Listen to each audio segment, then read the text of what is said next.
Buddham Saranam Gacchami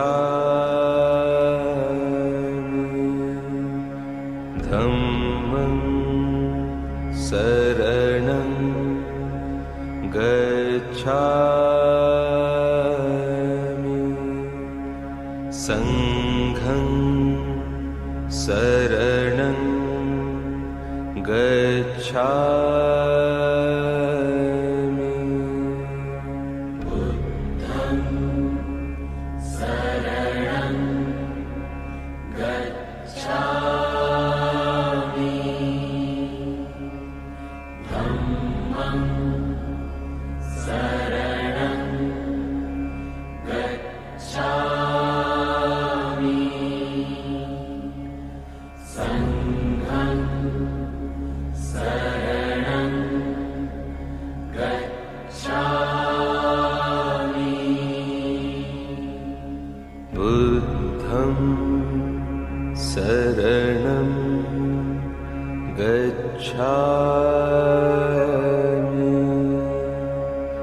Dhammam Saranam Gacchami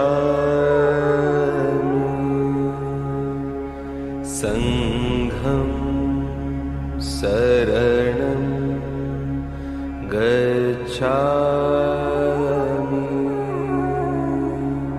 Buddham Saranam Gacchami Dhammam Saranam Gacchami Sangham Saranam Gacchami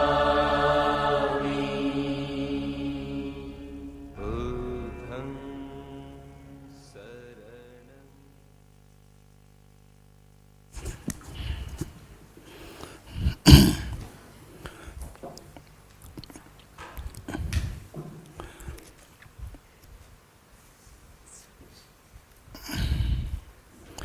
Page 4.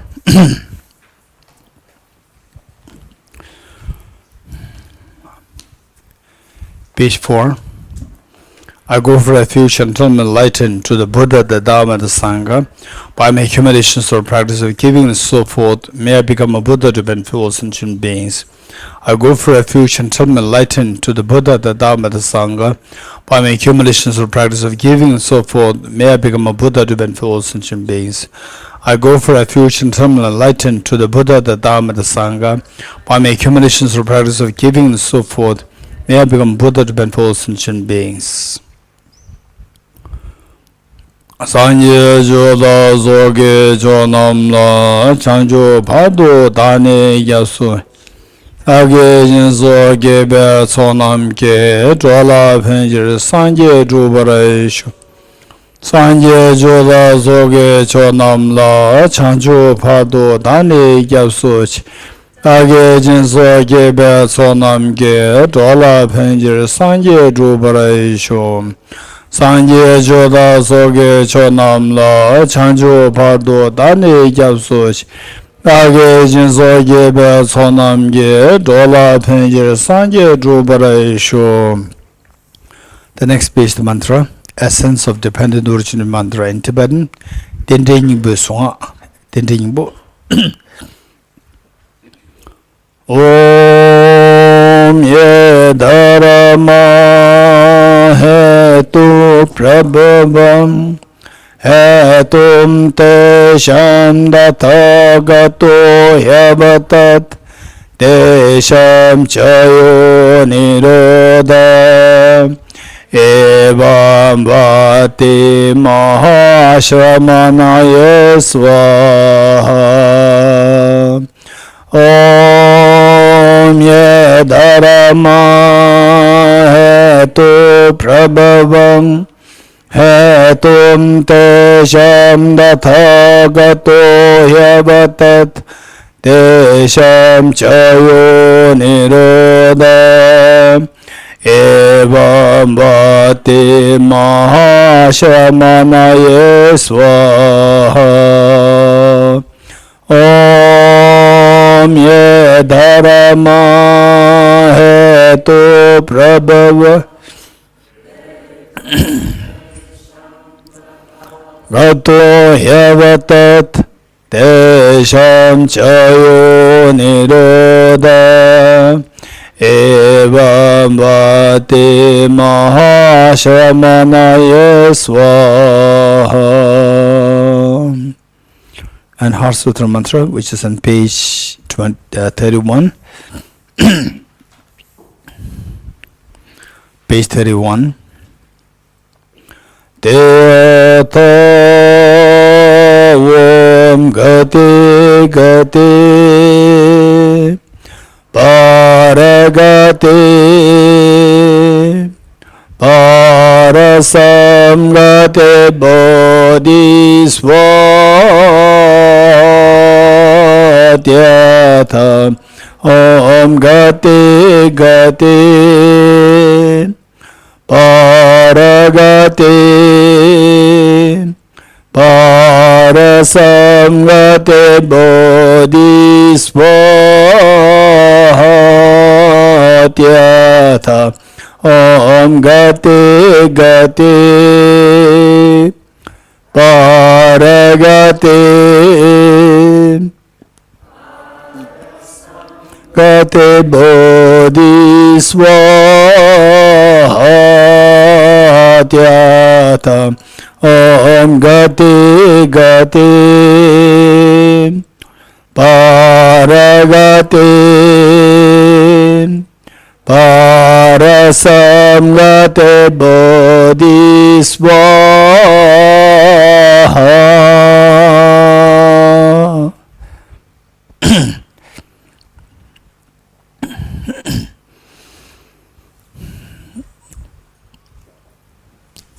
So in the first session what we learned is that our basic aspiration is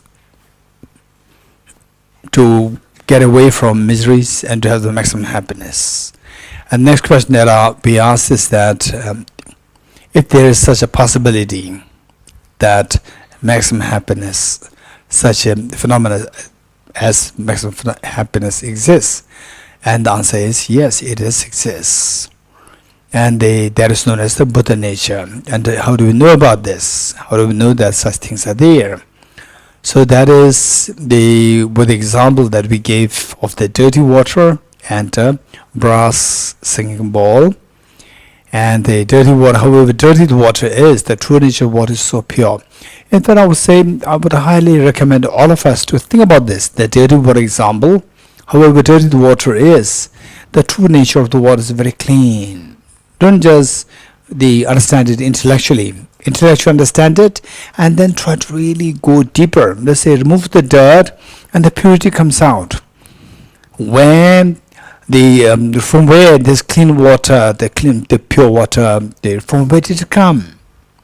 We really need to think about it, and we see that it is there as a true nature. It is the dominant state.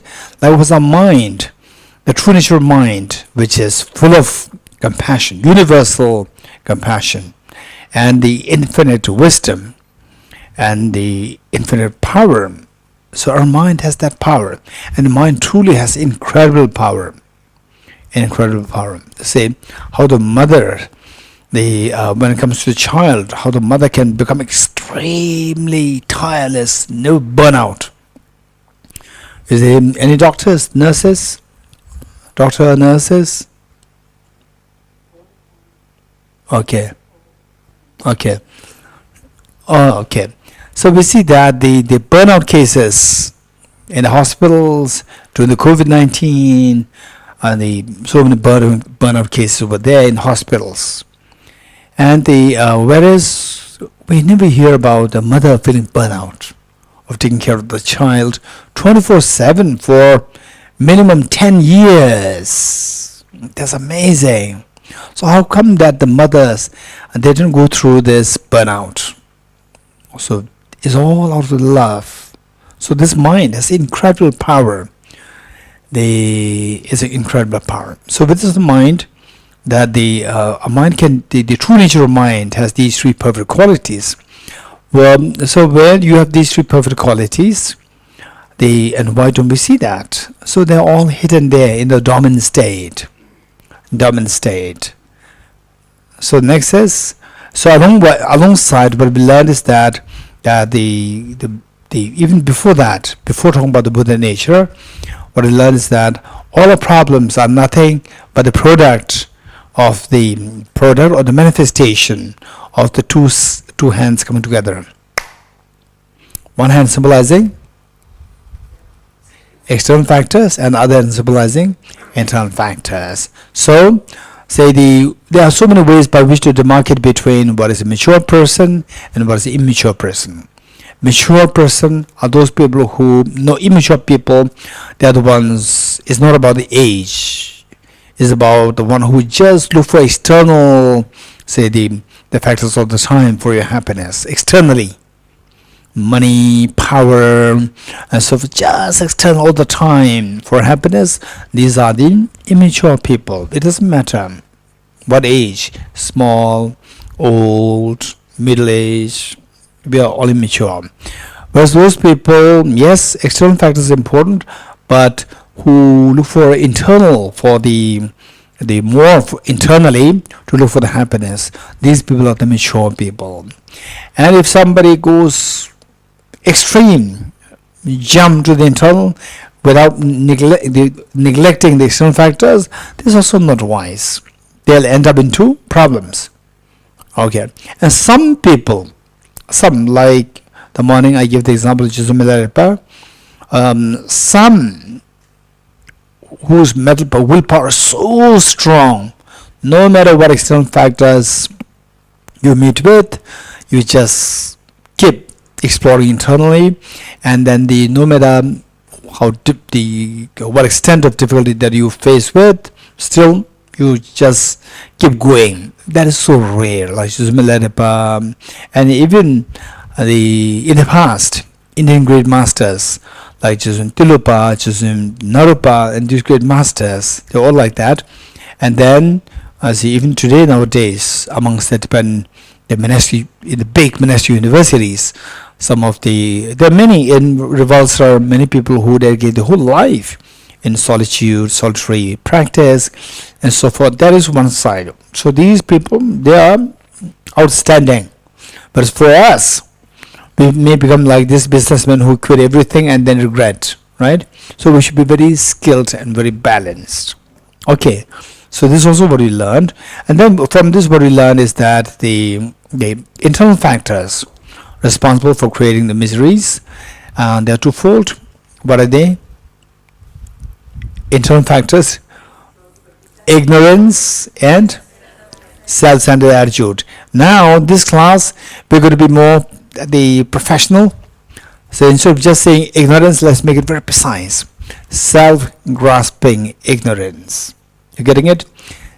The ignorances: self-grasping ignorance and self-centered attitude. These are two demons, internal factors, which attract miseries, and no matter where you go, these two will come. So the point is that only if you eradicate these two, then no matter where you stay, everywhere is divine. You're getting it? As long as you have these two, no matter where you go, Himalaya, wherever, palace, wherever, you are miserable.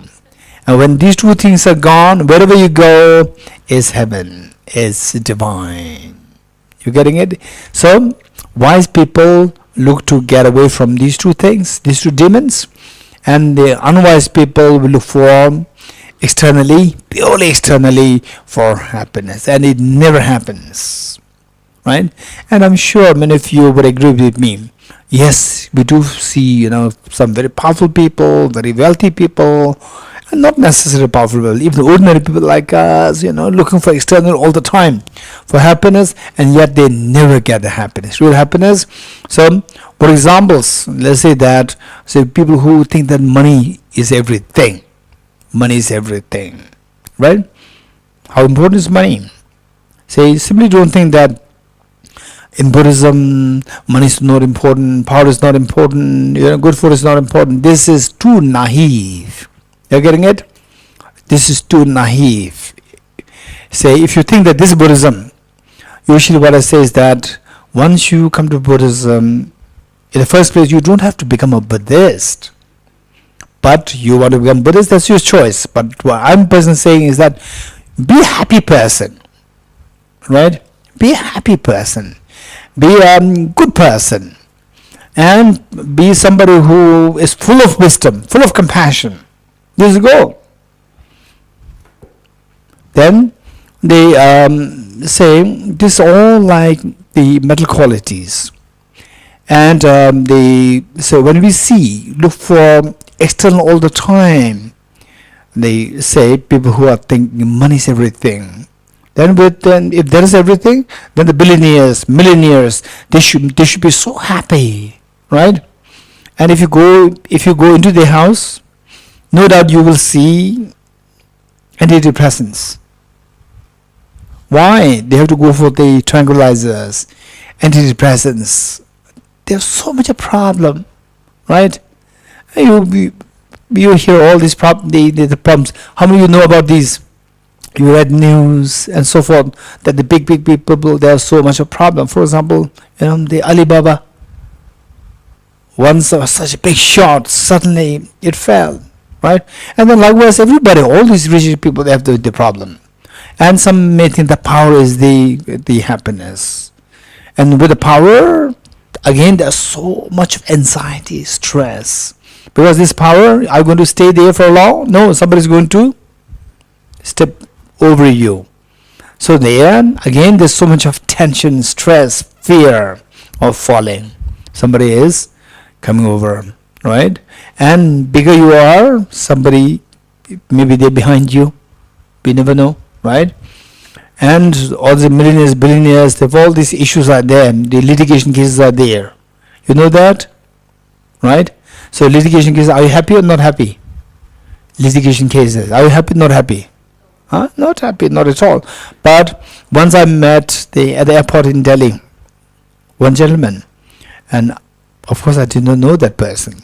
And the person came straight to me, started smiling. And he was in a very nicely boot suit.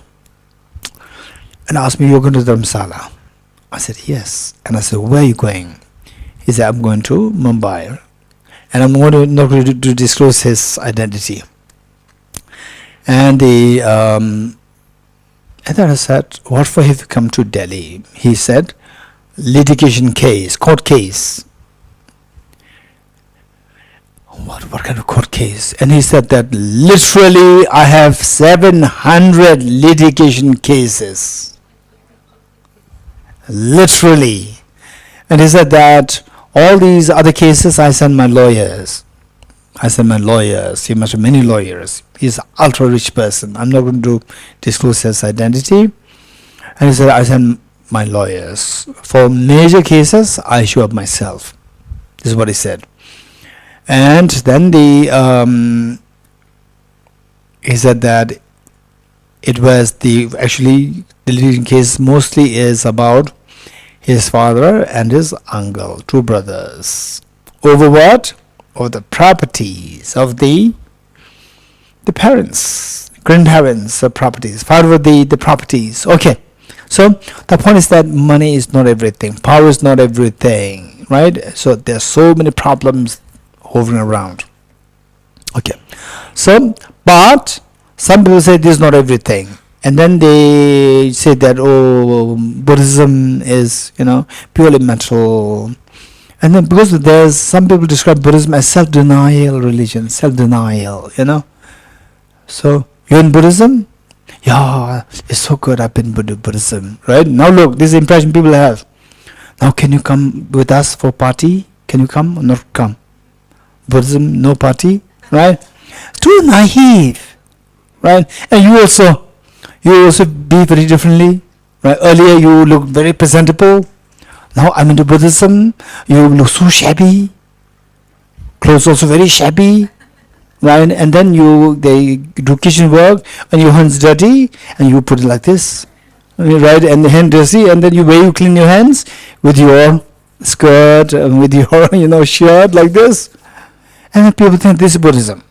So when I say, if you really want to embrace Buddhism, the one thing that you have to embrace is the compassion and the wisdom.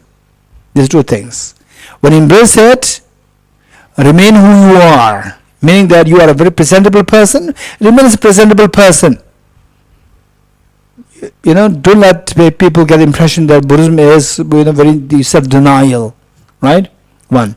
And I also tell people that if you turn vegetarian, if you become vegetarian, make sure that you don't neglect your food. You're getting it? B12. Otherwise, the vitamins, and particularly B12 for vegetarian. Don't neglect B12. You must add the supplement B12 once in a while. And so you become vegetarian, and you neglect your food. Okay, now food doesn't taste anything, right? I just eat for the sake of just having to eat it. And then your body goes down. Your health goes down. And then people say that don't become vegetarian. Look at this person. You become the example for dissuade other people from becoming vegetarian. You're getting it? So remain forever physically strong and healthy when you turn vegetarian. So this is what I'm saying. But when you turn towards doing something very good, be a good example. Be a good example in ways that you become physically very strong, healthy, and also that the same presentability. You remain very presentable person, right? If you have good cars, good house, keep them. What's wrong with, right? But if you mentally think that these are really more like burden for me, then that's a different story. Otherwise, because that, okay, now I'm into Buddhism, now I study Buddhism, I practice Buddhism, so therefore car, this says luxury, right? No car, no house, nothing. This is not Buddhism, right? Okay. So these are things that we need to keep in mind. Have is more directed inward. Okay. So meanwhile, not to neglect external factors. Don't forget it. Maintain a balance. Even the Buddha Shakyamuni's life is the perfect example for us. Buddha Shakyamuni, he set up from the palace. He went into total, asceticism. Total asceticism with nothing. And then he meditated, and did you see some of the sculptures of the Buddha were so skinny? We've seen that, and then he realized that his spiritual realizations is not growing. Then he said that even for the maintaining a body, it requires the middle way, not to fall into indulgence, no fall into extreme poverty. We should maintain a balance, strike a balance. This is what and then finally he accepted some rice ball. What is that? Bowl of kheer. What is kheer? Milk with milk pudding, not the fancy milk pudding, right? Rice and milk. Yes, perfect. So the Buddha accepted that, and then his meditation became so good. So maintaining up, the balance, middle way, that's very important. Let's not forget it. Okay.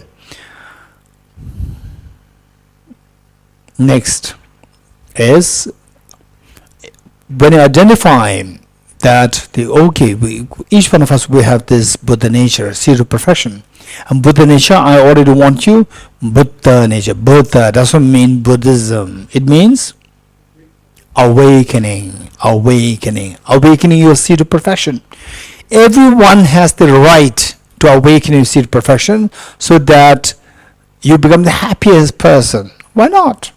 You have the right. So this word in Sanskrit is known as Bodhi, Buddha, right?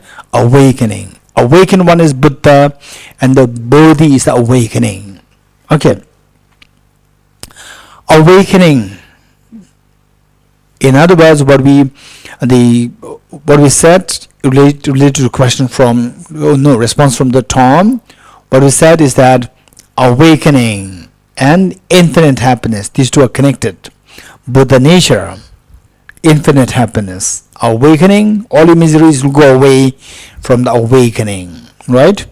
And then that gives rise to the infinite happiness. This is what we said.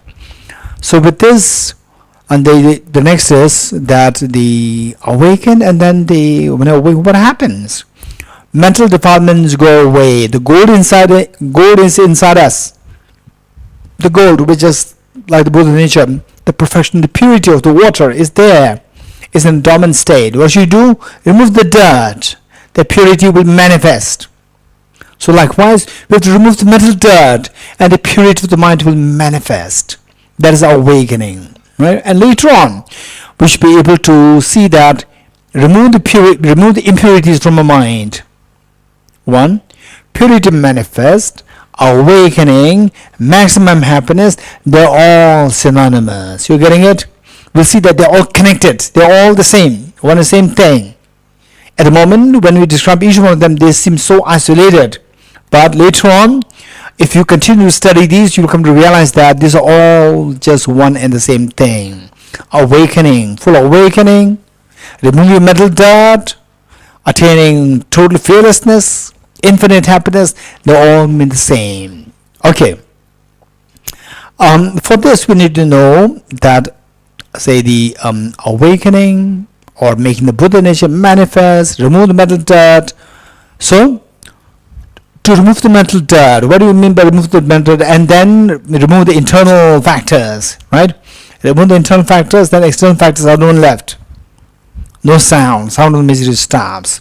Remove the internal factors. These are all synonymous. So, before we jump to how to remove the internal factors, so that I'll experience total fearlessness, confidence, and infinite happiness. For this, two questions. One is, what are the internal factors? In more detail, right? Okay, tell me, what are the internal factors? Self-grasping ignorance and self-centered attitude. Okay, in simple terms. Now, that don't remain on the surface level all the time. Go deeper. Go more deeper. Go more technical to know the technicalities. Okay, now let us go a little more technical. The mental defilements. In other words, the mental defilements are to be removed. Mental defilements. These are what obscure. What obscure? What do you aspire? What do you aspire? Fearlessness and infinite happiness. And who is that, by the way? Tell me. Those who aspire infinite happiness and fearlessness, the boys or the girls? Everybody. The Buddhists, non-Buddhists.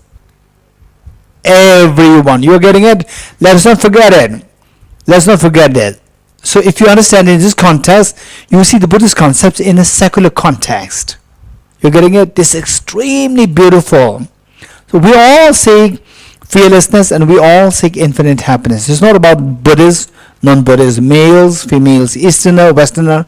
Everybody seeks. This is the truth across the board of the humanity, across the board of the sentience. With this, if this is what you aspire to attain, but why you don't see this within us at the moment, is because although these two are there in a dormant state, fearlessness and infinite happiness, these are there within us in a dormant state. And dormant state means they are obscured. The purity of the water is there in a dormant state. So why dormant state? Because it's not manifest. It is there, but not manifest. What makes it not manifest? Hey, water, dirty water. Why the true nature, the purity of the water is in a dormant state? Why? What blocks it from manifesting its true nature, the purity? The dirt, pollutants or the dirt, they block the water from manifesting its purity. Likewise, our mind has a gold inside, the gold of the goal of infinite happiness, goal of fearlessness. Why it does not manifest? Because that is obscured by the mental defilements. You're getting it? So what obscures our mind of experiencing these two states? These are known as obscurations. Now I'm taking you to some technical terms. Obscurations. In other words, mental defilements referred to as obscurations. In Tibetan, dippa. In Tibetan. In English, obscurations. Okay. Now, given that we have two aspirations, to get away from sufferings, to get away from fears, to get away from the miseries is one, and number two, to embrace the maximum happiness. There are two goals there, and we have the potential for both. So why we're not experiencing this fearlessness is because that something is blocking that from manifesting. There is a mental obscuration which blocks us from experiencing fearlessness. That class of mental obscuration which blocks us from attaining the fearlessness is known as afflictive obscurations. That class of mental obscurations which block us from attaining the fearlessness or freedom from fears, freedom from miseries, is known as afflictive obscurations. And in Tibetan, this is known as Ngundip. This is afflictive obscurations. Then we need the maximum happiness, but we don't experience it yet now. At the moment we don't experience it because again that is blocked by a class of mental obscurations, a set of mental obscurations. That is known as cognitive obscurations. So now we see that the mental defilements that block us from attaining our two aspirations is grouped into two categories. The one is known as afflictive obscurations and the other one is known as cognitive obscurations too. And it's very important for us to identify what they are.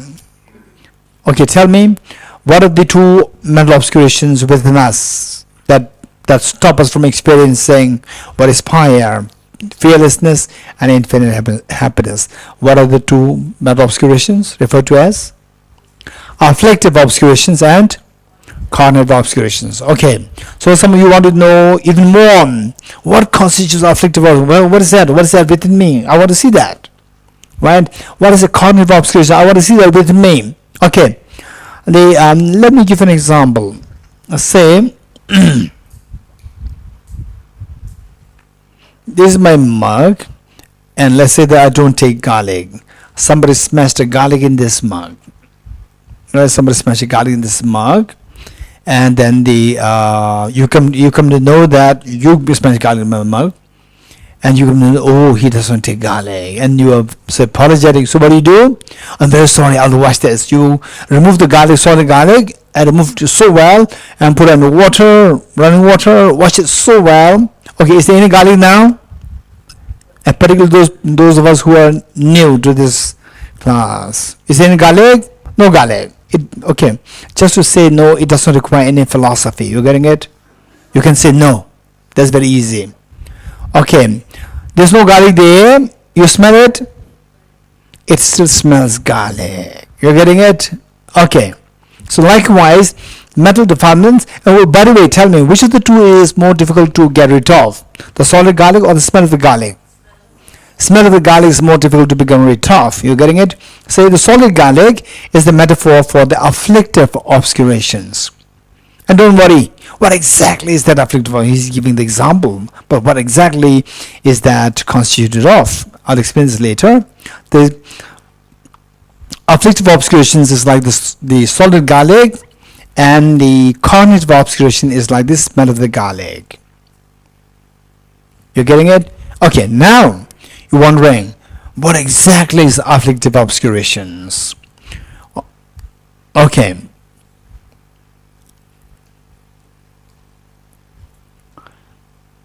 Arya Nagarjuna. So we already read it.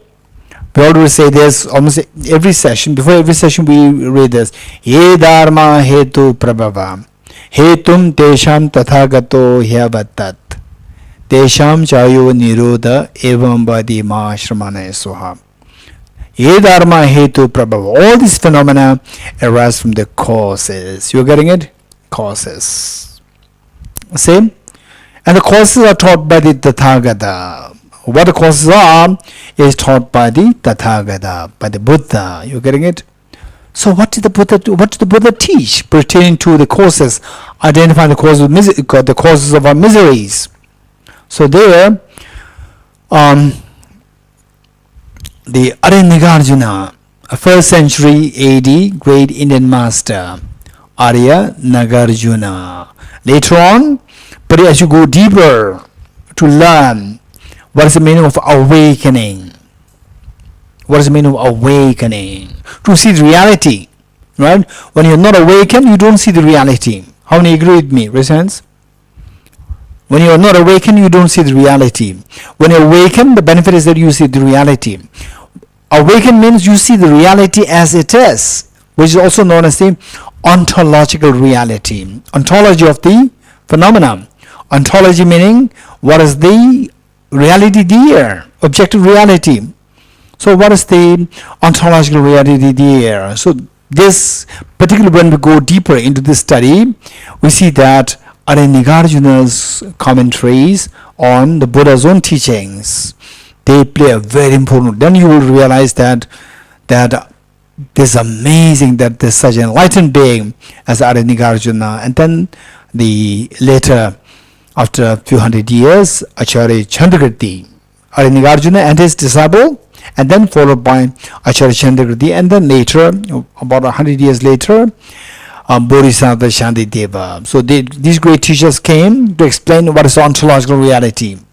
Very profound concept, and you will see that once you get hold of what is ontological reality, physics actually talks about the relativity theory and the quantum physics, try to explain the ontology of things. In Buddhist philosophy, there is a concept of emptiness, shunyata, emptiness or the selflessness concept. And two of them are very similar.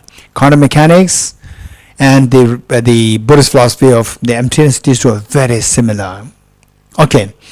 And of course, Tibet House, we conduct programs on this. The quantum physics and Buddhist philosophy of the emptiness. We have a series of that conference. Recently we did a conference on the neuroscience and psychology. Again, this series, the one we did last time was, I think, the 8th one. And likewise, quantum mechanics and Buddhist philosophy, there is a series of program. Now, I think in November or December, this is going to be the next series happening there. And His Holiness the Dalai Lama, the first conducted this program on the quantum mechanics and Buddhist philosophy in the Jawaharlal Nehru University, JNU, Jawaharlal Nehru University, several years ago. Okay, so on the Arya-Nagarjuna, in what relation I'm talking about Arya-Nagarjuna? Is there anybody who can put me back in track? In what relation? Do all you remember? Afflictive obscurations. Huh? Okay, that the before that, anyone else? A smell of the garlic. Yes. Afflictive cognitive, yes. May precise. Okay, I'm seeing. I am checking if you are with me. You are getting it? Okay, if you are not just listening to stories, right? Technically, if you are with me. Okay, so what I said is that what exactly is afflictive obscurations? Examples given is a solid garlic is example. This example, what exactly is afflictive obscurations? So then I said, ye dharma hetu prabhava. So All the phenomena arise from the causes, and causes are taught by the Tathagata. So what are the causes? Constitute the afflictive obscuration. So what are they? So this line, Tathagata, taught by the Tathagata, further explained by Arya Nagarjuna. You getting it? I'm going to, as the mention one verse. Okay, the verse is ceasing. So this is Arya Nagarjuna's the teaching. Ceasing of karmas and afflictions is nirvana. Let me repeat it. Ceasing of karmas and afflictions is nirvana. Second line. Karmas and afflictions arise from conceptualization of the inappropriate attention. Let me repeat it. The first line, ceasing of karmas and afflictions is nirvana. Number 2, karmas and afflictions arise from conceptualization of inappropriate attention. Karmas and afflictions arise from the conceptualization of inappropriate attention, which in turn, line 3, which in turn arises from the elaboration of self-grasping ignorance. Let me repeat it. Which in turn arises from the elaboration of self-grasping ignorance. Okay, line 1. Line 1, ceasing, C-E-A-S-I-N-G, ceasing, stopping. Ceasing of karmas and afflictions is nirvana. Number 2, karmas and afflictions arise from conceptualization of inappropriate attention. Inappropriate attention. Number 3, which in turn arises from the elaboration of self-grasping ignorance. The last line, the elaboration ceases through the wisdom of emptiness. Okay, finish writing? Finish writing? Or you got lost? Complete? Last one.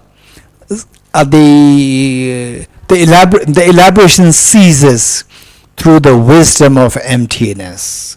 The elaboration ceases through the wisdom of emptiness. Okay, how many of you are still struggling to write it? You are done? Done. Okay, well done. Actually, that is in this book, 3-4 times in this book.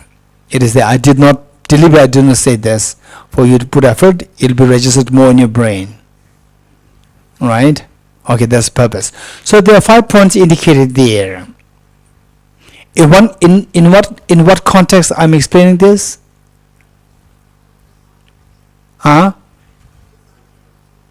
Sherry Pema? Causes of? No. Causes of miseries in the form of identifying the afflictive obscurations. Okay. So in this verse we see that there are 5 points there. We need to remember the 5 points. Okay. First what it said is that ceasing of karmas afflictions is nirvana. You getting it? What's the opposite of nirvana? Samsara. And how many of you are in nirvana now? We are not in nirvana, right? We are in the opposite of nirvana. What's the opposite of nirvana? Our place, samsara, right? So, number 1 is samsara. That's the resultant state. We don't want samsara, but there's no choice. I have to live in samsara until something, right? So, what is that something we are learning? Samsara. And samsara is the result of contaminated karmas. Samsara is the result of contaminated karmas, number 2. And contaminated karma is the result of afflictions, 3. And afflictions are a result of the inappropriate attention, conceptualization of the inappropriate attention, or to simply put, inappropriate attention. Inappropriate attention is a result of self-grasping, elaboration of self-grasping ignorance. You're getting it? Okay. Usually, to explain this, how they are all connected, how they are linked, and each of these points, to make sense of this, Usually I give this example. Let's say that, let me give an example here. Say that we're all dreaming. Hey, we're all dreaming. In the dream, you dream of attending the class.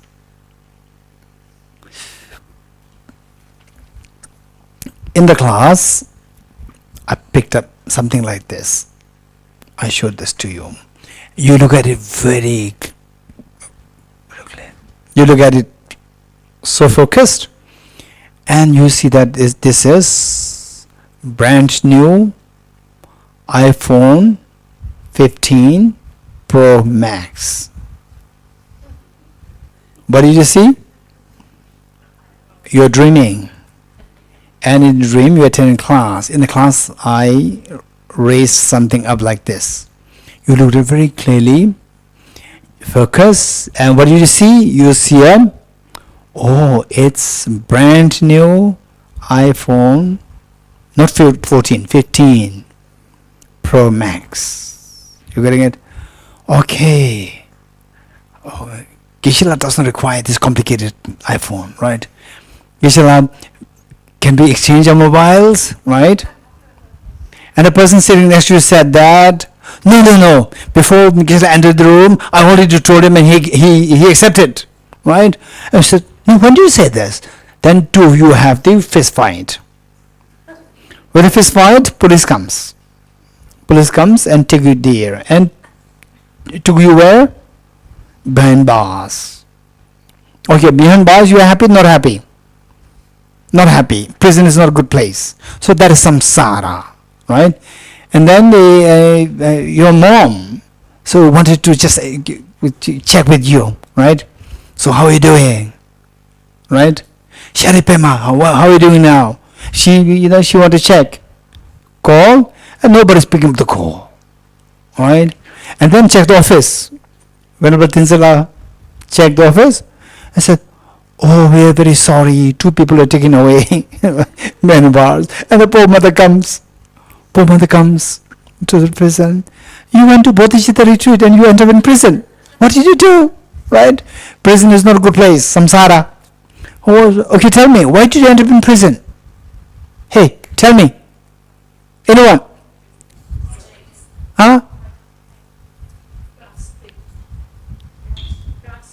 Grasping over the phone. No, simply because of grasping, police will not arrest you. Don't worry. Anyone? Fist fight. You're getting it? Only when the fist fight happens, then the police will arrest you. Right? Otherwise, you have so much attachment to the mobile, right? You show anger to the person, still no police will arrest you. Right? Only when you fist fight, then the police comes. So fist fight is action or not? Action, karma. Action means karma. It's a Sanskrit word. Karma is the action. So prison is because of the karma, action. And what made you fight? And the poor mother said, why did you fight? Right? You should be so gentle, calm person. Why did you fight? Then what do you say? Hey, what did you say? Why did you fight? Huh? Okay, they hit you. Okay, they hit you why? Because of the phone. Right? No, the phone is there. The iPhone 15 still is there. Wherever in the companies, the America, wherever it is still there. But you don't fight. Right? Why did you fight? Because of your attachment to the phone. You're getting it? Attachment to the phone and the competition, anger towards the competitor. You agree? What is that? These two are emotional states. Attachment and aversion to the person and attachment to the mobile. These two are emotional states. These two are known as affliction. This karma fist fight is because of the affliction. Okay. So prison because of the fist fight. Karma because of the affliction. So this affliction, why do you have the competition? Why do you feel attached to the mobile? If your mother asks you this, then what do you say? No, you always have mobile. No, mom, that mobile is very different. Right? It's a very special mobile. Right? You exaggerate the quality of the mobile. Right? First time when you hear about mobile, iPhone 6. Why iPhone 6? He has iPhone 6. How many you, once in a while you comment on this? Earlier times. right? We did comment, oh, this person iPhone 6, right? Now if you have iPhone 6, oh, this is too outdated.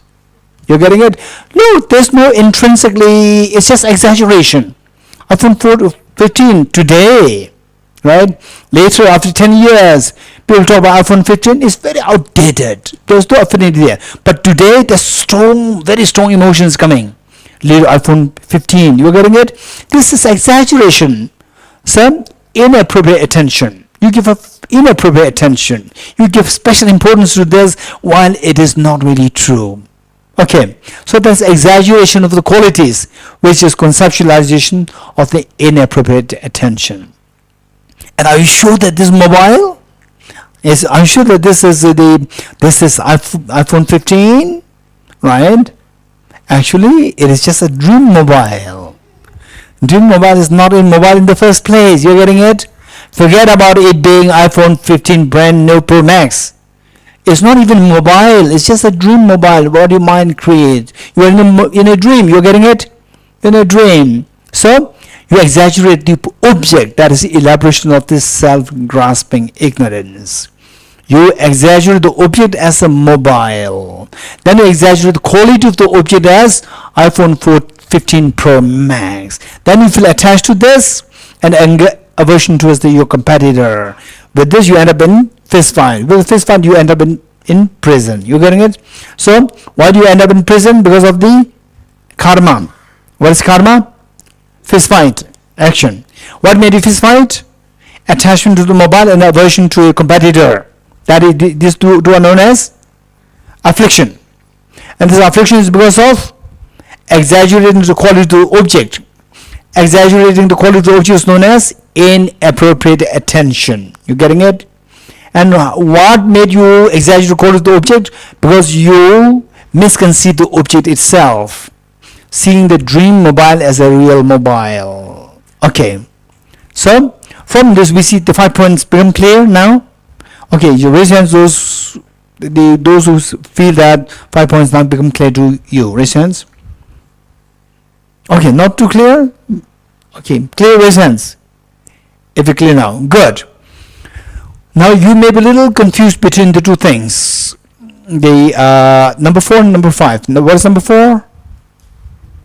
What is number 4? What is number 4? In conceptualization of inappropriate attention, or simply put, inappropriate attention. What is number 5?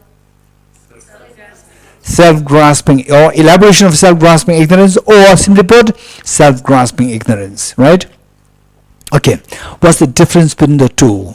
Let's say that oh, by the way, how many of you are so fond of flowers? Raise hands. How many are fond of flowers? Okay, how many of you flowers so? Raise hands. So? Okay, it's like half. Let's say if I ask this question, what is this? Those who like the flowers and those for whom the flower, who do not have special affinity, both will say that this flower. You getting it? Now next comes, how beautiful is this flower? Those who like the flower will say it's beautiful. Those who don't like the flower is so. You getting it? Okay. So what is happening is that, say, flower is the object, the substantial object. On top of that, you give characteristics. You think of its qualities. So the object and the qualities are characterized and the characteristics. You're getting it? Characterized is the object. Characteristics are the attributes or the qualities. How many got it? Raise hands. When you exaggerate the object, this is known as exaggerate the object in a particular way. It is known as self-grasping ignorance. When you exaggerate the characteristics of the object, not the characterized, when you exaggerate the characteristics of the object, it is known as inappropriate attention. You getting it? It's so good. Exaggerating the qualities. You're getting it? It's so bad. Exaggerating the qualities. Exaggerating the bad qualities. It's so bad, so good. These are all exaggerations of the qualities. So, when you exaggerate the qualities, it is known as inappropriate attention, when you exaggerate the object per se, is known as self-grasping ignorance. Okay, we need to make the distinction. So first you exaggerate the object, that there's no mobile there, you exaggerate the mobile there. Then you exaggerate the quality of this is iPhone 15 Pro Max. Then the attachment comes. Competition with your competitor comes. So with these two things you end up in the action of fist fight. With the fist fight you end up into prison. Okay, so this says, from this we see that what makes you end up in prison? Because of the karmas and the afflictions. You are getting it, these two? Karmas, afflictions, inappropriate attention, then elaboration of self-grasping ignorance. These two fall under the affliction. You are getting it? Number 4, number 5, they fall under affliction. Affliction, what do you see? Number 3. What is number 3? What is number 3? Afflictions. Number 3, from the number 5, from 5 points, number 3, afflictions, that is a gross affliction. Then number 4 and 5, these two are subtle afflictions. You getting it? So in family wise, and the number 4 and 5 also fall under the affliction. But why then these two are counted as separate from the affliction, which is number 3? Number 3 affliction is what? Gross affliction. Gross affliction. Then the overall speaking, we see that what is the cause of the suffering? What is the cause of miseries? What is the cause of being in prison? Karmas, contaminated karmas, and afflictions. Within afflictions there are 2, gross and the subtle. Within subtle you see 2. What are they?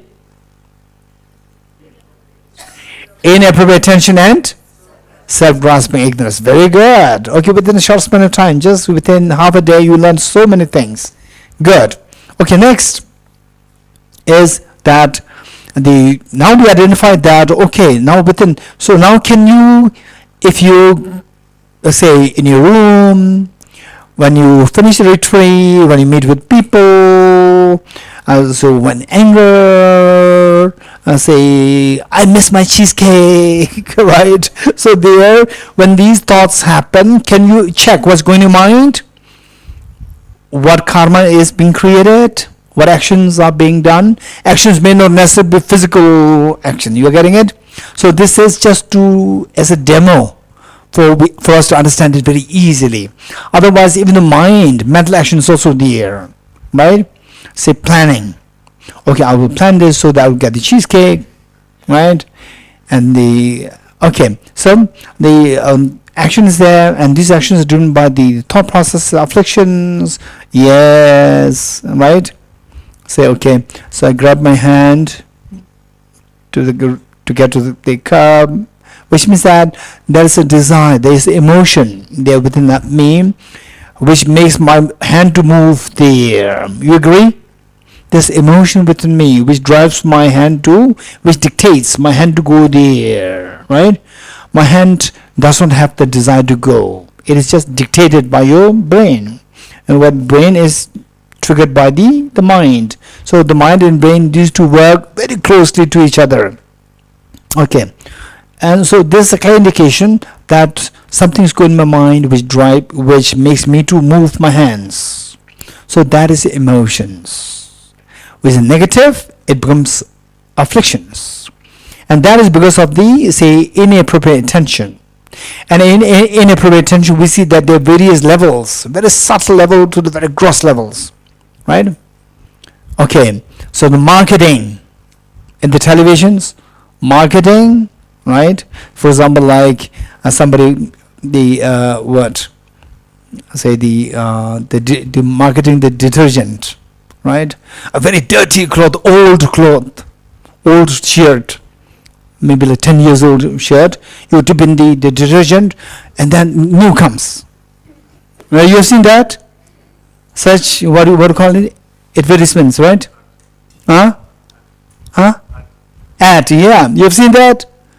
Old cloth, dip in the detergent and new shirt comes out. Total exaggeration.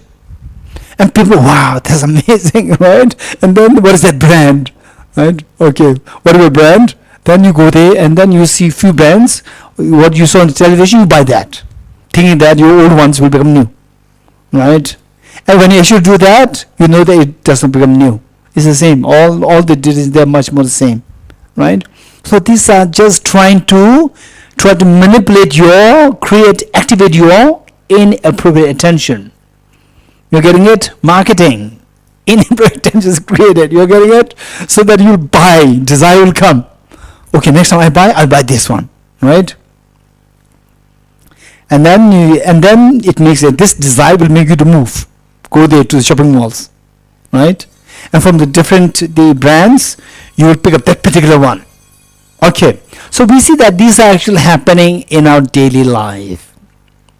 This is what is happening in a daily life. Okay, so just observe your mind. You see that all these things are happening. And the first one, number 5. What is number 5? This is amazing. You're getting it? This is amazing. If you discover that, you don't really need the television in front of you. Your mind is a television.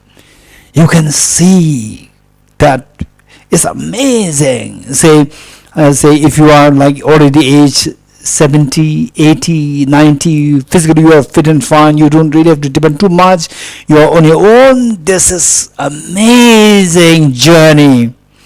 There's no time for you to feel lonely. You're getting it? Wow, you see the self-grasping ignorance, right? Okay, what is self-grasping ignorance like? I'll give an example. Say, how you know that once upon a time, a place, any place that you know, a place was just vacant, empty, barren, and suddenly a big shopping mall came. How many of you know such things? Raise hands. Okay, many of you, and young ones, you may not know. You know that? So like you don't know? If you don't know, ask the senior ones, elder ones, right? Ask them, did it really happen in your place? Yes, it does happen. Barren land, nobody's there, and a big what? I say no, what I'm saying is that what? Okay, rich people, they buy this land. Then they build shopping malls. You getting it? Okay. I'm just wondering if the real owner of the shopping mall, right, the one who put the major share, invested the one who invested the most, he or she is referred to as the owner, right? So that person, I'm just wondering whether he actually goes there to do the shopping, right? He's more concerned about the shopping mall should come, right? In a way, he created the shopping mall. Who comes? The buyers come. Each one of us, right? You go there. So first, there should be somebody to create the shopping mall. Yes. Once the shopping mall is created, then the buyers come, right? And then you look at this. Okay. So in the dream, imagine that in the dream. Or let us be very honest. How many of us we are keen on shopping, either shopaholic or window shopping? Reasons. Okay, right? Okay, let's say that imagine that in the dream you see a barren land there and somebody created the shopping mall, and then you go there to do the shopping, right? To go to the shopping, like what? Gucci. And then what? Hey, Chanel. Right, then what? Louis Vuitton. Right? You go there to the shopping. Okay, let's say, now who created this shopping mall? And who is the buyer? Who are the customers? You getting it? Self-grasping ignorance is the one who created the shopping mall. Right? First, the dream has to be created. The dream has to be created. Self-grasping ignorance is one who builds the shopping mall. right? Set everything nice. Some people, they're not too expert in, the marketing, designing, and so forth. Some are extreme expert to lure you. Just by seeing this, you just feel like buying something. Some people, some are not really good at it, meaning that they don't know how to display things to lure you. Okay, so self-grasping ignorance is like the one who built the shopping mall. Once self-grasping builds a shopping mall, then the self-centered attitude comes to do the shopping. You're getting it? I want this. This is all self-centered attitude. You're getting it? The self-centered attitude comes to do the shopping. You're getting it? Okay. And the emotions arise. For example, small child, right? The mothers take the small child there, and the small child, meaning age, nowadays maybe like 10, 11, 12, they already know about Gucci and all these things, right? And the mother shows you a very simple shirt, and then you have already seen a Gucci shirt there, and the mother is not ready to even pick that up, right? And you say, no, the color is not good, design is not good, something is not good all the time. Actually, you want the mother to pick up that one, because she's not picking that up, right? And the mother will next time, then we go. And when you go there, your mind is pulled by the Gucci, right? You want to just still come back once more, right? So this is how the self-grasping ignorance creates the shopping mall, and self-centered makes you to be glued to that. You're getting it? This is what actually happens. So all what we are seeing around here, these are all these shopping items created by the self-grasping ignorance. You're getting it? Everything, whatever we are seeing around, they're all these shopping items, merchandise, created by the self-grasping ignorance. And then we say that, okay, when will he stop the class? We have lunch there, right? So it's already 1:09. Actually, should be stopping at 9:11. 1 sharp. It's already 9 minutes past. Food. These are the shoppers, right? That's selecting, right? Self-centered attitude is kicking in. You're getting it? Okay. So you are wondering, okay, self-centered attitude, I understand that. Yes, I want this, I don't want this. But what do you know? These are all created by the self-grasping in this. How? This is precious. In the dream, how many of you did shopping in the dream? Raise hands. How many in the dream? Let's be very honest. You dreamed of going to a shopping mall and do some shopping? Raise hands. So no? Hey. Are you sure? Okay. Okay, how many of you did shopping? Raise hands. In the dream. Right? And then in the dream, how many people you met in the shopping mall? So many people. How many cars were being parked there? So many. You're getting it? You wake up. What will you realize? Wow. All these innumerable cars parked outside the shopping mall. All these innumerable people coming, going. All the thousands of items, they're all just my dream. Right? They're all created by my mind. Yet, when you are in the dream, you're not aware that it's your own creation. You getting it? Okay, now you still have a question. How do we know that, yes, dream I understand it, that is created by my mind. In the dream, you are now unaware that is your mental creation. But how do I know that all these things, what I'm seeing now, these are my mental creation? How do I know this? For this, we have to study emptiness. Emptiness of being real. Emptiness means emptiness of being objectively real. This is what we have to study. Oh, you will stop here. Page 31, Heart Sutta Mantra. Devata Om Gati Gati Paragati Parasam Gati Bodhiswaha Tyata Om Gati Gati Paragati Parasam Gati Bodhiswaha Tyata Om Gati Gati Paragati Parasamgate Bodhiswaha.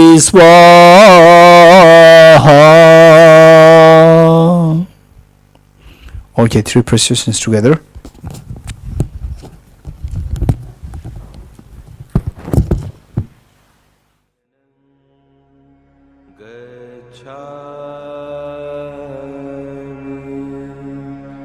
Dhammam saranam gacchami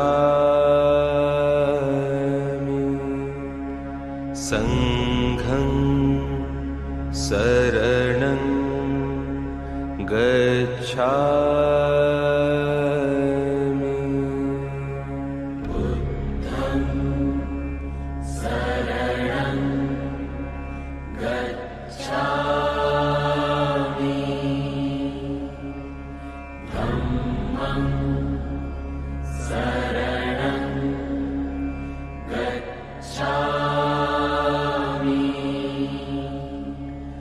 sangham saranam gacchami buddham saranam